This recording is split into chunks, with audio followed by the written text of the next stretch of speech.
புதுச்சேரி மாநிலம் வில்லியனூரில் உள்ள கோகிலாம்பிகை உடனுறை திருக்காமீஸ்வரர் திருக்கோயிலுக்கு இன்றைக்கி நான் போயிருந்தேன். அந்த கோயிலில் சிற்ப வேலைப்பாடுகள்லாம் ரொம்ப அற்புதமாக இருந்தது. வாங்க உள்ளே போகலாம். இங்கே நந்தி தேவர் தன் மனைவியோடு இருக்கிற காட்சியை நான் பார்த்தேன். ரொம்ப நல்லா இருந்துச்சு. நான் எந்த கோயிலும் இந்த மாதிரி நான் பார்த்ததில்லை. இது சிறப்பாக இருந்தது. இதுதான் அதனோட வாசல்லேருந்து அப்படியே உள்ளே நான் காமிக்கிறேன். இதில் நிறைய சிற்ப வேலைப்பாடுகள் இருந்ததுங்க. இந்த குதிரைகள், வீரர்கள், போர் வீரர்கள், இன்னும் நிறைய பேரோட சிற்பங்கள்லாம் இந்த தூணில் அழகாக செதுக்கி வச்சுருந்தாங்க. ஒவ்வொன்றும் ஒவ்வொரு வரலாற்றை சொல்லிச்சு. இந்த கோயில் 11ஆம் நூற்றாண்டில் தர்மபால சோழரால் கட்டப்பட்டதுன்னு இங்கே இருக்கிறவங்க சொன்னாங்க. அவர் தான் இவரா அப்படின்னு எனக்கு தெரியலை, ஆனால் அவன் பார்க்க அப்படி தான் தெரிஞ்சுது. இந்த இதில் பார்த்திங்கன்னா ஒரு அற்புதமான ஒரு சிற்பத்தை நான் பார்த்தேங்க. ஒரு பெண் தன் குழந்தையை பிரசவிக்கின்ற காட்சியை ரொம்ப அற்புதமாக அப்படியே தத்ரூபமாக அந்த சிற்பி செதுக்கி இருக்கிறத பார்க்க முடிஞ்சதுங்க. எலி பிரகாரத்துலேருந்து உள்ளே வரும்போது இடது பக்கம் இந்த சிலையை நான் பார்த்தேன். பாருங்களேன், ஒரு தாய் தன் குழந்தையை பெற்றெடுக்கிற போது 2 தாதிகள் பக்கத்தால் இருக்கிறாங்க. ஒரு அம்மா அந்த குழந்தையை பிடிச்சி எடுக்கிறாங்க. அற்புதமான சிற்பம் அது. இன்னும் இந்த மாதிரி நிறைய சிற்பங்களை சொல்லலாம்.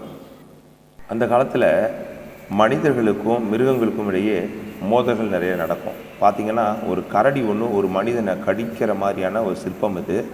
இந்த கரடியை அந்த குதிரை மேலே இருக்கிற வீரர் ஈட்டியால் குத்தி கொள்கிறாருங்க. இந்த இறந்து போனவனுக்காகவும் இவரோட வீரத்தை காட்டுவதற்காகவுமே இந்த மாதிரியான சிற்பங்கள் கோயிலில் வடிக்கப்படுவது உண்டுங்க. அடுத்து இன்னொரு சிற்பம் பார்த்திங்கன்னா இது புலி. புலிக்கும் மனிதனுக்கும் சண்டை நடக்குது, மாட்டிக்கிறாங்க. இந்த புலியை பின்னாடி இருந்து ஒருத்தர் கத்தியால் குத்தி கொள்கிறாரு.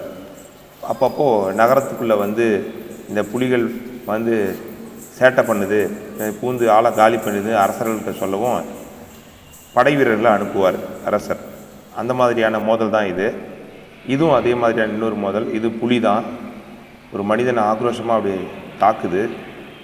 அதை அந்த குதிரையில் இருக்கிற வீரர் அந்த புலியை குத்தி கொள்கிற மாதிரியான சிற்பம் அது. எவ்வளோ அற்புதமாக செதுக்கியிருந்தாங்கன்னா சொல்கிறதுக்கு வார்த்தை இல்லை. ஒரு கல்லில் இங்கே பாருங்கள், அந்த குதிரையோட சங்கிலிலாம் எவ்வளோ அழகாக இருக்குது. அதனோட வாய், அதனோட குழம்புகள். இது கோயிலுக்கு வெளியே உட்காந்துருந்தேன். பார்த்திங்கன்னா அந்த கோபுரம்லாம் தெரியும். இதுக்கு பக்கத்தாலே அற்புதமான ஒரு குளம் பார்த்தேன், திருக்குளம். ரொம்ப நல்லா இருந்தது. ரொம்ப அமைதியாக அழகாக உட்காந்து அந்த இயற்கை அழகை நம்ம ரசிக்கலாம். அப்படி இருந்தது இந்த இடம். நல்லா பறந்து விரிந்த தெப்பக்குளம். எல்லோரும் உட்காந்துருந்தாங்க. உட்காந்துருந்தவங்கள நிறைய பேர் மொபைலை தான் நோண்டிக்கிட்டு இருந்தாங்க. இது அந்த கோபுரத்தோட இன்னொரு காட்சி. இதில் இன்னொரு விஷயம் என்னென்னா, அந்த பறவைகளோட சத்தம் இருக்குது பாருங்கள். சென்னையில் அதை நான் கேட்கவே இல்லை. மாலை வேளையில் இந்த பறவைகள் எவ்வளோ சத்தம் போட்டு பாருங்கள். அதற்கான மரங்கள் இந்த கோயிலில் இருக்கிறது ரொம்ப சிறப்பு. இந்த உயிரினங்கள் இல்லைன்னா வனங்களே இல்லை. அதற்கு ஒரு அடைக்கலம் தருகின்ற ஒரு வனமாக இந்த கோயில் இருந்தது நான் பார்த்தேன். 11ஆம் நூற்றாண்டில் சோழர்களால் கட்டப்பட்ட இந்த கோயில் இன்னும் பழமை மாறாமல் இருக்குது. வாய்ப்பு இருக்கிறவங்க பாண்டிச்சேரியிலிருந்து வில்லியனூருக்கு வந்தீங்கன்னா இந்த திருக்காமீஸ்வரர் கோயிலை தரிசிக்கலாம்.